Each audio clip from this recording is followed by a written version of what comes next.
નમસ્કાર દર્શક મિત્રો, હું છું પાયલ બાંભણિયા. ગુજરાત 20 ન્યૂઝ સાથે આજે આપણે જોઈશું મહત્વના સમાચાર. શ્રાવણ માસના અંતિમ સોમવારે ધોળકાના શ્રી ચંદ્રમૌલેશ્વર મંદિર ખાતે શ્રદ્ધાળુ ઉમટી પડ્યા. પાપડીયો મેળો ભરાયો. પવિત્ર શ્રાવણ માસના છેલ્લા સોમવારે અમદાવાદ જિલ્લાના ધોળકા ખાતે પૌરાણિક અને ભક્તોની આસ્થાના પ્રતીક સમા શ્રી ચંદ્રમૌલેશ્વર મંદિર કે જે નાગનાથ મંદિર તરીકે પણ જાણીતું છે, ત્યાં સવારથી સાંજ સુધી ભગવાન ભોળાનાથના દર્શન કરવા શિવભક્તોની ભીડ જામી હતી અને દર્શન કરી શ્રદ્ધાળુઓએ ધન્યતા અનુભવી હતી. સાંજે 7 વાગ્યે મહાઆરતી વેળા મોટી સંખ્યામાં શ્રદ્ધાળુઓ ઉપસ્થિત રહ્યા હતા.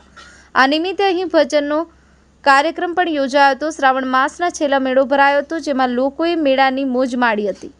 આપણી આસપાસ બનતી ઘટનાઓના સમાચાર જોવા માટે ગુજરાત 20 ન્યૂઝને લાઇક કરો, શેર કરો અને ચેનલને સબસ્ક્રાઇબ કરો. ગુજરાત 20 ન્યૂઝ ધોળકા. જય ચંદ્રમૌલેશ્વર અને મૌલેશ પ્રકાશ ચંદ્ર જોશી, શ્રી પરકોટિયા નાગનાથ ચંદ્રમૌલેશ્વર મહાદેવ પૂજારી શ્રી.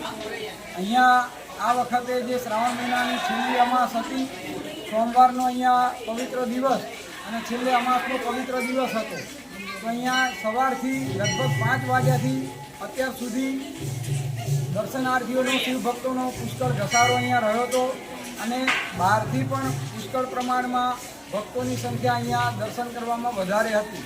અને દરેક શિવ ભક્તોએ પૂરો જે શ્રાવણ મહિનો ઉપવાસ કર્યો હોય એ દરમિયાન જે તેમણે ભાવ ભક્તિ કરી હોય, તો અહીંયા છેલ્લા દિવસે ભક્તિની પરાકાષ્ઠા રૂપે અહીંયા પુષ્કળ પ્રમાણમાં પૂજા કરવા, દર્શન કરવા, ભક્તિભાવ કરવા, ભજન કરવા પણ ભક્તો પુષ્કળ પ્રમાણમાં અહીંયા આવ્યા હતા.